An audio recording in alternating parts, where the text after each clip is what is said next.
Nancy Pelosi thought she could just smile her way out of another fake Washington scandal, but her entire rigged system came crashing down the second a careless, everyday text message exposed exactly how her household built an unprecedented empire, while normal people were left stranded in the dirt. I want you to really think about this for a second and step far outside that artificial, heavily protected bubble in Washington where all these politicians live. I need you to picture an average guy, a man who works hard every single day, sitting at a cheap desk in a cramped, tiny one-bedroom apartment over in suburban Maryland. He is exhausted, he is stressed out, and he is staring dead into a computer screen that perfectly shows you exactly why the American people are so profoundly fed up and disgusted with how this country is actually run behind closed doors. On the left side of his monitor, he is looking at his own sad, beaten-down retirement account. This is an account that never, ever bounced back from the devastating nightmare of the spring of 2020. Remember 2020? Remember the pure panic, the terrifying headlines screaming at us every single hour, and the blinding fear that made normal, hard-working citizens sell out their entire life savings at the exact bottom of the market just to survive the month? This guy permanently lost $40,000. That is $40,000 gone forever. In Washington, $40,000 is mere pocket change. It is barely a rounding error for these elites. But for this normal guy in Maryland, that $40,000 represents years of his life wiped out. It means he has to delay fixing his car. It means he has to buy cheaper, worse food at the grocery store. It means he has to push off going to the doctor when he feels sick. And it means he is going to have to break his back working way deeper into his old age when he should be resting. But right there, on the exact same computer screen, on the right side, he is looking at the news about an entirely different reality. He is reading the exact estimated, staggering, jaw-dropping profit from a perfectly timed Nvidia stock trade made by Paul Pelosi.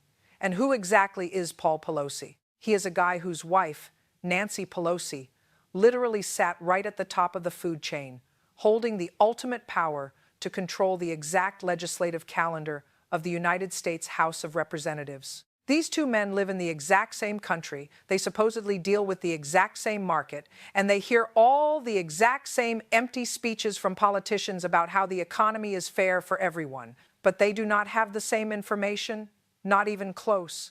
The guy in Maryland sold everything because every public news station and every government official was screaming that the world was falling apart, and nobody with any real power ever bothered to hand him a secret map telling him what the market was going to do next. But Paul Pelosi bought in heavy. He bought in massively right before a gigantic federal semiconductor bill got pushed forward. And he did it because his household was sitting so close to the real power that they could literally see the gears turning and hear the machinery moving way before the regular public even heard a single sound. That right there is not capitalism. That is not a free market in any moral, ethical, or decent sense of the word. That is a rigged casino where there is one broken, rusty door for normal citizens to walk through and a special, golden, high-speed VIP elevator for the exact people who sleep right next to the ultimate power in this country. And the craziest part of this entire story is how the truth finally came out. It did not come out because of some staggering, loud, screaming match on television.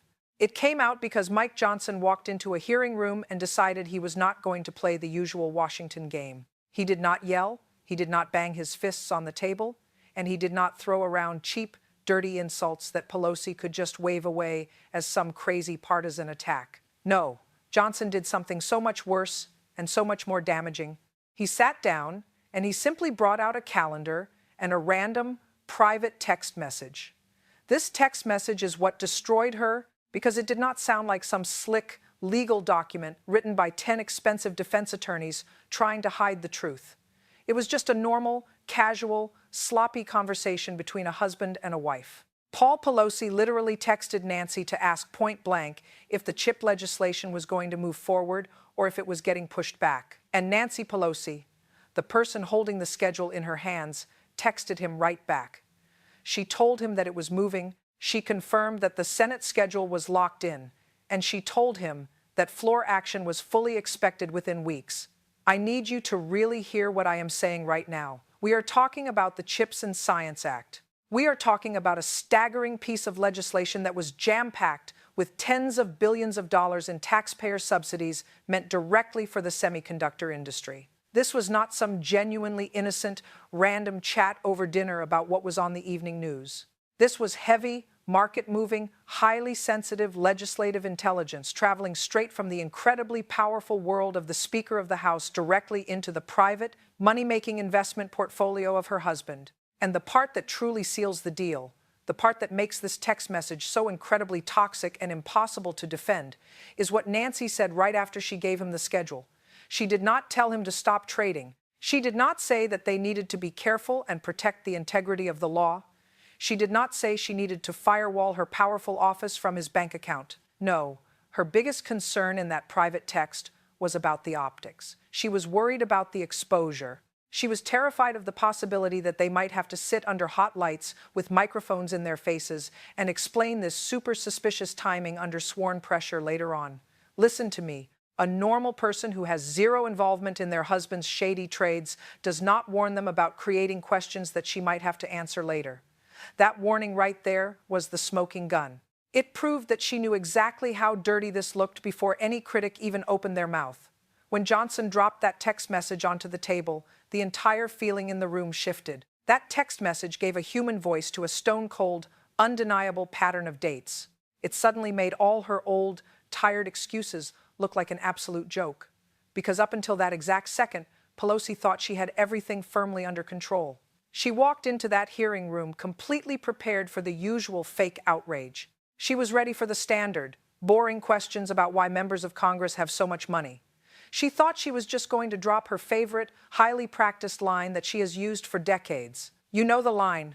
She always says her husband is just a private citizen, a brilliant, super successful investor with over 40 years of experience, a guy who makes all his own independent decisions without her ever knowing a single thing. She says it so smoothly because she has practiced it in the mirror a million times. It is designed to shut down the conversation and make you feel stupid for even asking. But Johnson did not fall for the trap. He was not asking if Paul Pelosi was a smart guy. He was not asking if a rich guy is allowed to buy stocks. He was asking a much more brutal question.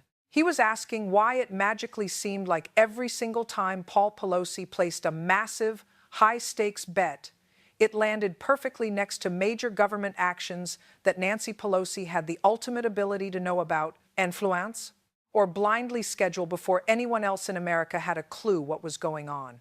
And to lock her squarely in a corner, Johnson did not start by pointing fingers. He started by pulling out the Stock Act. This is the exact law that Congress loudly passed to stop lawmakers and their families from taking non-public, secret government information and using it to stuff their own pockets. The irony here is frankly disgusting because Nancy Pelosi herself took massive credit for helping pass that very law. She paraded it around like she was the ultimate champion of clean government. By dropping the Stock Act right on the table at the very beginning, Johnson cleanly boxed her in. She could not pretend she did not know the rules. She could not act like this was some silly, complicated piece of paperwork that she had never seen before. She literally helped build the machine that created the law. So claiming she was ignorant was useless. Once the law was sitting right there staring her in the face, Johnson started bringing out the actual trades, and he used a calendar to simply shred her story to pieces. He started with a company called Alphabet, which is the giant parent company that owns Google. He showed that Paul Pelosi bought an earth-shattering chunk of call options, somewhere between $1 to $5 million, in Alphabet. Johnson did not just bring this up out of nowhere. He placed that massive, incredibly expensive trade directly beside the intense antitrust environment that the House of Representatives was building at that exact same time. He placed it right next to the heavy legislative pressure that was surrounding all the big technology companies, pressure that Pelosi had direct, sweeping influence over. The argument was not that Google is a bad company. The argument was the timing. In a room like this, timing is not just some random coincidence. Timing is the entire ballgame. Timing is the brutal difference between a guy just getting lucky and a guy who has an unfair VIP access pass to the inside information. And if it was just one trade, you could maybe spin it. You could say it was just a good guess. But Johnson was just getting started. He ignored her complaints and moved right on to Microsoft. The calendar showed that Paul Pelosi dropped another massive bet, buying between $1 to $5 million in call options for Microsoft. And when exactly did he do this? He did it perfectly before Microsoft suddenly secured a jaw-dropping $22 billion contract with the United States Army. Once again, Washington loves to bury this stuff under routine, boring explanations. They say Microsoft is a huge company, and people buy it every single day. But Johnson refused to let her hide behind those general boring excuses. He kept hammering the timing. He asked the room if this really looked like the natural, independent judgment of a smart investor, or if it looked exactly like the highly privileged, synchronized rhythm of a household that lives right next door to the ultimate machinery of the federal government. Pelosi tried to jump in and defend herself by talking about the beauty of free markets. She tried to say that Americans have the fundamental right to invest their money and participate in the free economy. But that defense sounded incredibly hollow and pathetic because a free market does not look free when one specific, super powerful household clearly stands way closer to the control board than everyone else trying to play the game. Then Johnson brought out the Nvidia trade, and the room went from just being tense to downright explosive. We are talking about another massive purchase, anywhere between $1 to $5 million in Nvidia call options, happening right before the House actually voted on the Chips and Science Act. That alone is enough to make any normal person sick to their stomach. But Johnson twisted the knife by reminding everyone that as Speaker of the House, Nancy Pelosi had absolute, unbending control over the exact floor schedule. The power to decide exactly when a bill moves in Washington is not just some boring paperwork job. It is massive leverage. When a giant semiconductor trade lands right on the table just a short time before a giant semiconductor bill gets moving, nobody out here in the real world needs to hire a fancy lawyer to figure out what is really going on. This was the exact moment where you could actually see Pelosi's ironclad, highly practiced composure start to visibly fracture. She has spent decades learning how to handle the cameras, how to own a room, and how to look unbothered while chaos happens all around her. But Johnson was not throwing random chaos at her. He was just quietly, brutally laying down cold, hard dates, one right after another, until the dirty, highly profitable path between her public power and her private bank account became impossible to ignore. Trade action, then government action. Trade action, then government action. Every single time he repeated the pattern, the word coincidence sounded more and more like a deeply insulting lie directed right at the American people. And just when you thought it could not get any worse, Johnson dropped the absolute final hammer with Visa. This one is just insane.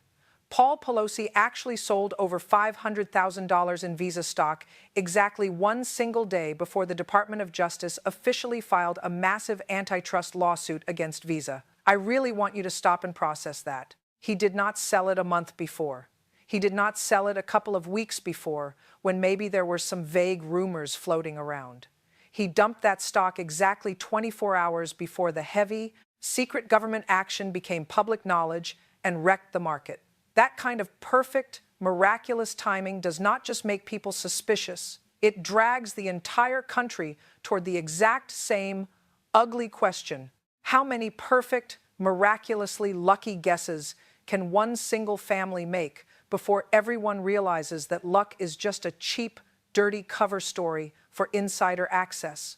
By the time Johnson finished this part of the takedown, he had laid out 4 distinct major companies, scattered across 4 different sectors, spanning across 4 different years, but all sharing the exact same highly corrupt pattern. Alphabet right next to antitrust pressure, Microsoft right next to a massive military contract, Nvidia right next to semiconductor subsidies, Visa right next to a giant federal lawsuit. The pattern was so strong because it proved this was not just one lucky industry moving through a normal cycle. It was a repeated, highly calculated structure. Pelosi desperately wanted everyone to focus on how smart her husband was, but Johnson forced the entire room to look at the glaring, nauseating proximity between her massive wealth and her legislative power. When she could not fight the calendar, she tried a different, much dirtier trick. She retreated to this super insulting, highly defensive language where she acted like asking these questions was an unfair attack on her husband's dignity. She basically acted incredibly insulted, suggesting that people were claiming her husband was too stupid to think for himself.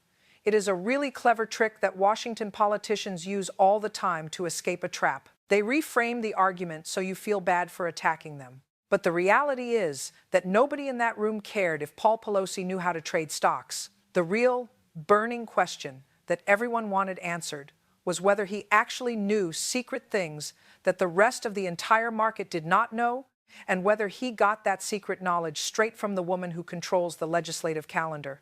That is exactly why her whole speech about the right to participate in a free market face-planted. Nobody is arguing against capitalism. The argument is about a rigged game where one side gets to clearly hear the referee blow the whistle way before the play even starts. A market where normal, everyday Americans just have to guess and pray, while massive political households seem to anticipate every single move. That is not financial literacy. That is pure, unadulterated access, dressed up to look like smart business. Johnson made it crystal clear that a trade made with public information is a real risk. But a trade made right next to highly privileged, secret government information looks exactly like an extraction of wealth from the system. She could talk about fairness all day long, but her words sounded incredibly cheap and flimsy when the hard evidence kept arriving with exact timestamps. Then, in a brilliant move, Johnson suddenly shifted gears from the timing of the trades to the unbelievable scale of her money. And this shift was so important because it moved the conversation from just looking at a few sketchy trades to looking at the entire massive architecture of how politicians get filthy rich. Sure, a single good trade can be explained away. A good year can be explained. But when you look at public financial disclosures and you see a staggering net worth sitting around $260 million, while her actual official congressional salary is only $174,000 a year, the math simply stops making any sense at all. Johnson did not play stupid. He knows people have investments and properties. But his point was so much sharper. When a politician's personal wealth explodes so massively beyond their standard public paycheck, and their stock trades keep perfectly landing right next to their public power, the citizens of this country are genuinely entitled to ask if serving in Congress has just become a highly lucrative side hustle for getting rich. That massive $260 million number sat in that room like an unavoidable indictment. Think about it. If you took her normal congressional salary and stretched it over 37 years, even if you lived in a pure fantasy world where you never paid a single cent in taxes, never bought a single piece of food, never paid for rent, never filled up your car with gas, and never spent a single dollar on actually living like a human being, you would never even come remotely close to that universe of money. Johnson forced everyone to look at the massive, glaring gap between the fake image of noble public service and the brutal reality of how these people build enormous political wealth. Her defenders love to scream that anyone who points this out is just deeply envious or jealous. They use the word envy to shut you up when the math starts getting rude and impossible to defend. But it is not envy at all. It is a firm demand for basic accountability, and that accountability becomes unavoidable when a politician's fortune seems to aggressively expand exactly in the dark shadow of their own public decision-making. She kept trying to run back behind the shield of her husband's success, but the word successful loses its meaning when your trades cluster directly around subsidies, enforcement actions, and federal contracts. Johnson did not have to prove that her husband was a bad trader. He just had to show that even a super smart investor becomes something different when the entire information environment is wildly tilted perfectly in his favor. And just to make sure the trap was securely locked, Johnson reached way back into the public memory and reminded everyone exactly who they were dealing with by bringing up the infamous incident from 2020. This made the room so incredibly uncomfortable. Everyone remembers the terrifying pandemic economy. We remember the pure panic, the shut-down storefronts, the desperate small business owners watching all their cash vanish into thin air, and the paycheck protection programs running dry while people furiously refreshed broken government websites praying for a rescue. And against that horrible, terrifying backdrop of national suffering, what was Nancy Pelosi doing? She was standing proudly on national television, right in her massive mansion, in front of an absurd $24,000 luxury Sub-Zero refrigerator, bragging and showing off her massive stash of premium $13 a pint ice cream. She did this while millions of desperate Americans were sitting at their kitchen tables crying, wondering how they were going to pay rent, wondering if their entire life savings would survive the month, and wondering how they were going to feed their kids. Johnson brought this up because he did not even need to exaggerate the contrast. The contrast was already obscene.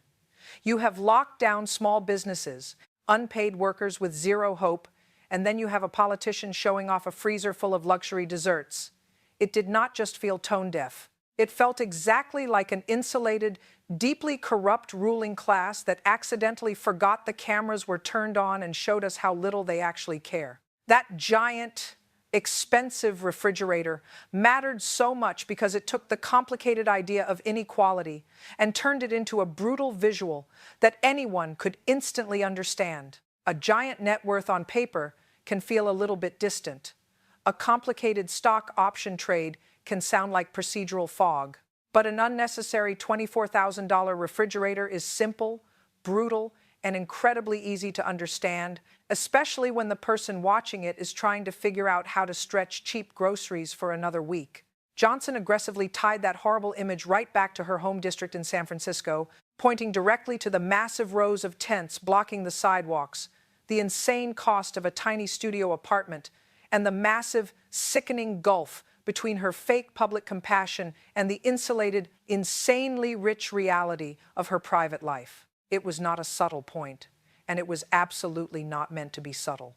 Subtlety is exactly what the Washington swamp uses to hide the truth, when the actual facts are just way too ugly to say out loud. So by the time Johnson finally brought out the text message that we talked about earlier, he had already crushed her. He had walked through the law, the perfect timing, the massive wealth, and the disgusting public hypocrisy.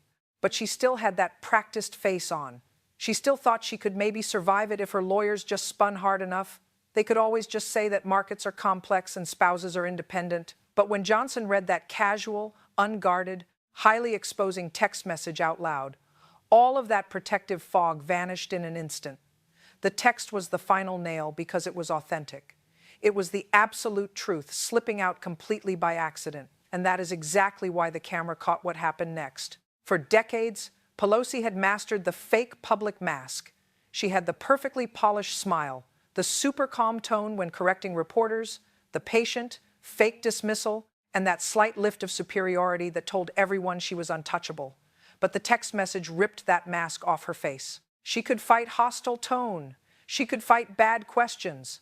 But she could not fight the brutal, plain force of her very own phrasing without acting insane. The room heard it, everyone knew what it meant, and she knew she was trapped. Johnson did not even have to raise his voice or get louder after that because the hearing had crossed the line from a simple confrontation into a brutal exposure. He just quietly went right back to the Stock Act, holding it up like a mirror one last time. He reminded the room that lawmakers are strictly forbidden from converting secret government knowledge into private cash. And because she was the one who loudly helped pass that rule, the moment felt almost painfully, incredibly ironic. The law was supposed to reassure regular citizens that public office would never become a private, high-speed trading desk. Now, Johnson was forcing her to sit trapped inside the exact promise that Congress had made to the public, and he was violently measuring her massive household wealth against it. 14 trades across 4 different years suddenly became a lot more than just a list of dates.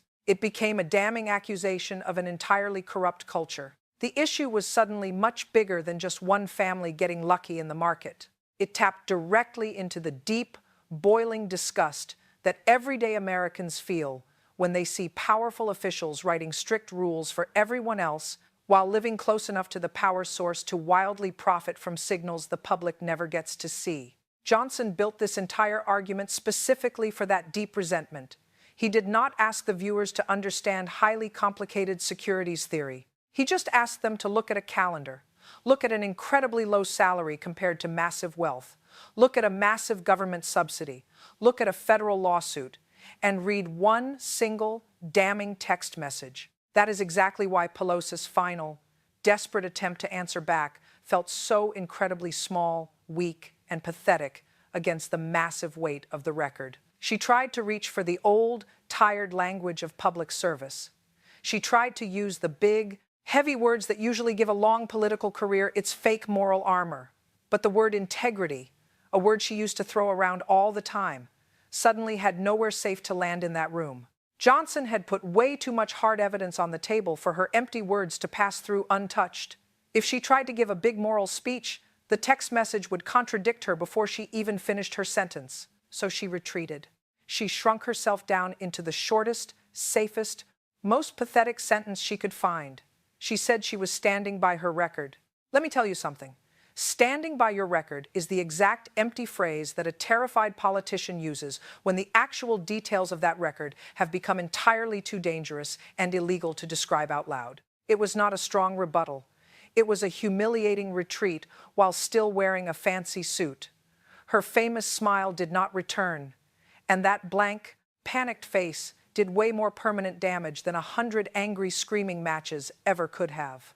The cameras in Washington are merciless in moments like that. They perfectly capture the exact second when fake language fails to hide the ugly truth. For a powerful figure who had spent her entire life turning fake composure into a weapon, the complete loss of that composure instantly became the one clip that everyone would remember forever. The short, 40-second version of the clip spread first, and it spread extremely fast because modern politics rewards the instant, brutal wound. Viewers did not need to know the entire backstory to understand the visual. They just saw Johnson calmly reading the text message. They saw Pelosi absorb the blow. They saw the fake smile disappear, and they felt the entire room freeze around the sound of hard evidence finally entering the official record. That tiny 40-second clip was custom-built for the internet. It was perfect for endless scrolling, perfect for loud reaction channels, perfect for bold captions, and perfect for regular viewers who might not know the exact legal details of the Stock Act, but who know what it looks like when a corrupt politician gets cornered with nowhere to run. The image traveled so fast because it was brilliantly simple.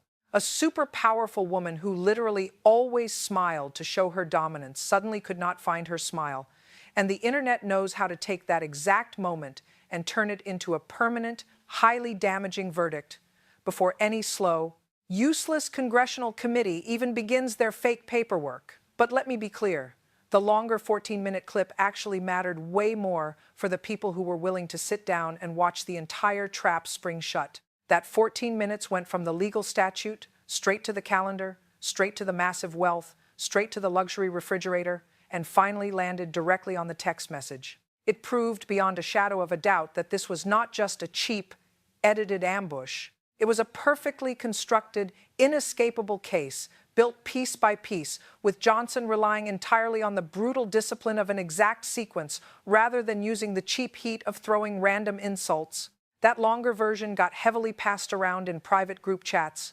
flooded political pages, sparked massive family thread arguments, and dominated late-night conversations with one single, heavy instruction attached to it every single time. Everyone was telling each other to watch the whole thing, because watching the whole thing made that final, panicked look on her face feel entirely earned and manufactured by her own terrible decisions. The reaction outside that hearing room immediately followed the exact, predictable logic of a massive Washington scandal. First came the fast, unhinged public outrage, and then instantly came the fake, highly coordinated institutional language designed to cover it up. A fake inquiry was quickly announced, sterile statements were frantically drafted, and highly paid defense lawyers immediately started using very clean, incredibly safe words that sound cooperative, while actually meaning they are deeply defensive and terrified. And almost like magic, corrupt lawmakers who had spent years aggressively avoiding any talk of congressional stock bans suddenly rediscovered their huge appetite for serious reform. The Honest Act, a piece of legislation that had been previously introduced and quietly buried by the swamp because they hated it, suddenly came roaring back to life with a new, undeniable political force behind it. Why? Because Johnson's brutal calendar had suddenly made silence incredibly expensive and highly dangerous for any politician trying to keep their job. A bill that once looked like a fake, symbolic gesture now looked like a massive, highly dangerous test, and any single lawmaker who dared to oppose it now had to publicly stand up and explain exactly why members of Congress and their rich spouses needed to keep aggressively trading individual stocks while sitting right next to the exact machinery that constantly moves the markets. After a brutal day like that, even the most deeply entrenched, corrupt Washington insiders could feel the massive danger of simply saying no too casually. The official statement from Paul Pelosi's high-priced legal team came out incredibly fast. It was super short, and it was sterile. It was exactly the kind of highly calculated statement written specifically to give desperate reporters something printable without actually giving the aggressive investigators anything useful at all.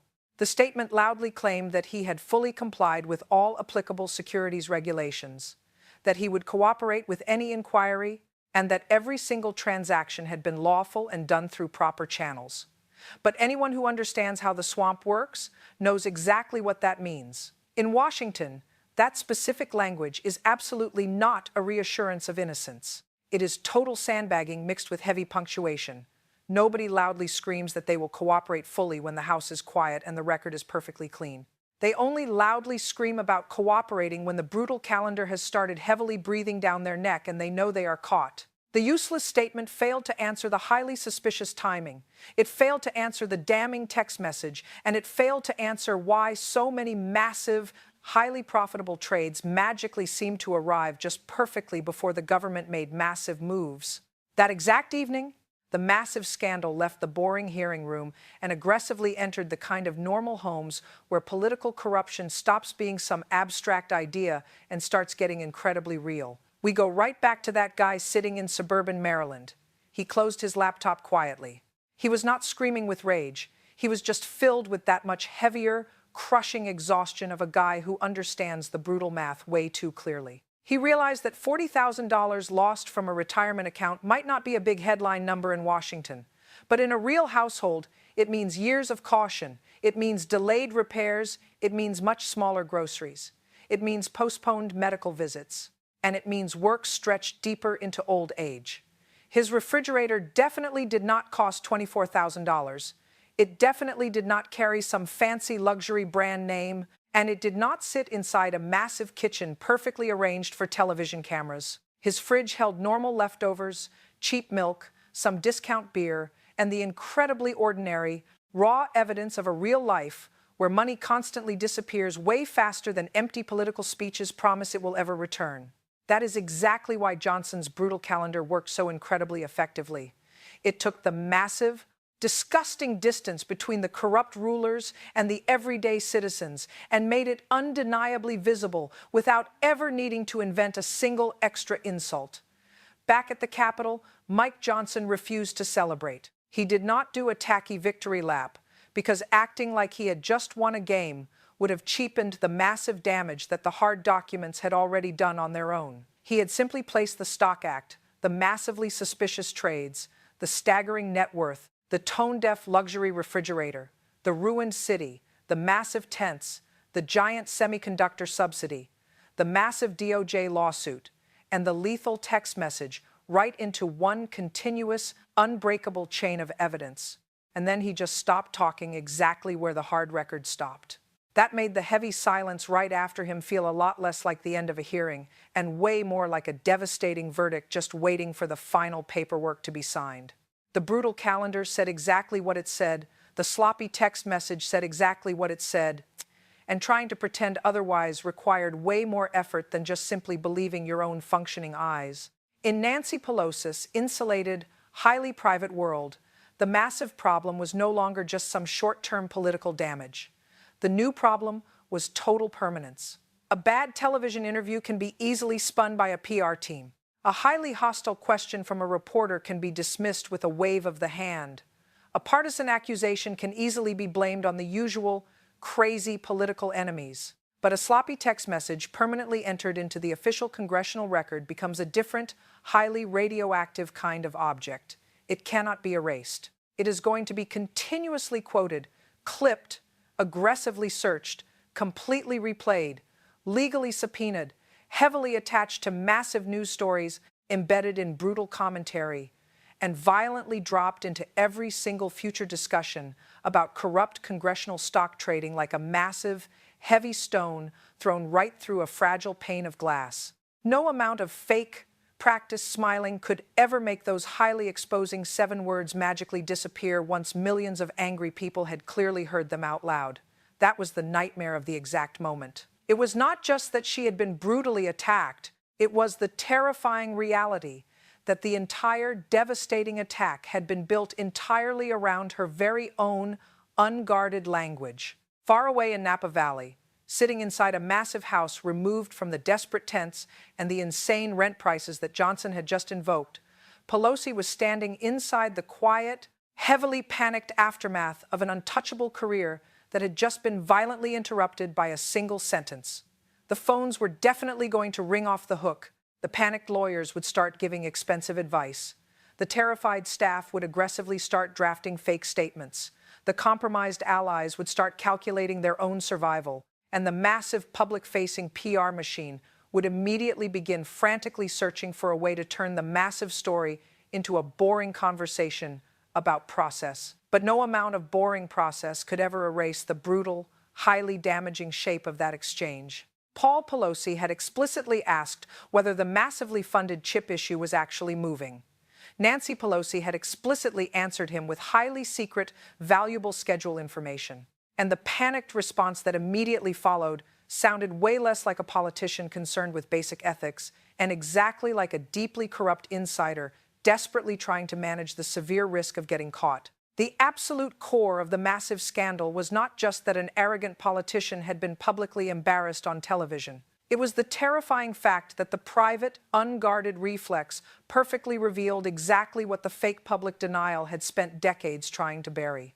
By the time morning came, the entire national conversation about reform had changed because the brutal calendar had made any further delay look incredibly dirty and corrupt.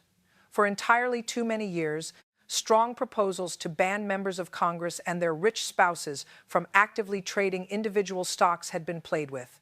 They had been loudly introduced for fake PR, falsely praised on television, softened in secret committees, aggressively delayed by leadership, and then quietly buried under the massive, crushing weight of institutional self-interest. Literally everyone in Washington knew exactly why those bills constantly died, even when nobody had the guts to say it plainly on television. Too many highly corrupt officials enjoyed the massive privilege. Entirely too many spouses massively benefited from the close proximity to power, and way too many fake careers had perfectly learned how to loudly speak about noble public service while quietly and aggressively defending their incredibly lucrative private access. But after Johnson's incredibly brutal hearing, opposing a strict stock trading ban stopped sounding like a noble defense of freedom and started sounding exactly like a desperate attempt to protect a deeply corrupt, highly profitable loophole. That is exactly why the Honest Act came roaring back into the public conversation with significantly sharper, much more dangerous teeth. A bill that once sounded like empty, fake reform branding now suddenly sounded exactly like a highly direct, aggressive answer to a visible, undeniable public abuse. If the exact members of Congress want to keep holding the massive power to write the laws that move entire industries, aggressively approve the massive spending that moves massive companies, firmly schedule the exact votes that move the financial markets, and receive the highly classified briefings that ordinary, everyday investors will never get to see in their entire lives, then they do not also get to act surprised and offended when the fed-up citizens aggressively demand a massive, impenetrable wall built exactly between their public office and their massive private profit. This demand is not some crazy, radical idea. It is the most basic hygiene required for any functioning government that constantly keeps asking completely exhausted people to somehow trust it. And public trust, once it has been shredded and violently dragged through a damning, undeniable calendar exactly like this one, does not magically come back just because a panicked defense lawyer quickly sends 2 empty, highly defensive sentences to the waiting press. The final, unforgettable image of that massive hearing was actually not really Mike Johnson standing there, and it was not even Nancy Pelosi's vanished, broken smile. It was the simple, quiet row of ordinary white documents just sitting there on the table. Those ordinary white pages were the exact things that made a massive, highly funded, powerful political defense look incredibly thin and pathetic. 14 suspicious trades scattered perfectly across 4 different years, a massive, incredibly inexplicable net worth, a ridiculous luxury refrigerator, a ruined city in crisis, a massive, highly funded semiconductor bill, a lethal Justice Department lawsuit, and exactly one careless text message that completely and violently turned a fake public denial into massive, permanent damage. That is exactly why this massive story landed so incredibly hard and refused to fade away. It perfectly gave the frustrated viewers something simple enough to remember, but incredibly ugly enough to passionately and loudly repeat to everyone they know. The brutal calendar did not have to scream, but it did not blink either. And that is exactly the brutal point that Johnson aggressively forced right into the middle of the room. When ordinary, hard-working Americans lose their hard-earned money in a rigged market, they are constantly told by the elites that they should have aggressively researched better, saved a lot smarter, diversified a lot earlier, calmly stayed relaxed a lot longer, and blindly trusted the broken system a lot more. But the exact second that massive, incredibly powerful political households magically make absolute millions right near secret government action, suddenly everyone is supposed to appreciate the complex nuance, deeply respect their fake privacy, and wait for a compromise process to clear their highly privileged names. That disgusting, rigged double standard is exactly why that damning clip exploded across the country, because the normal people are tired and sick of being constantly lectured about the strict rules by the exact corrupt people who seem to live right next to the massive, highly profitable exception. So remember the exact phrase, remember the exact hard dates, burn that damning calendar directly into your brain, and make sure you leave exactly one definitive word right down in the comments.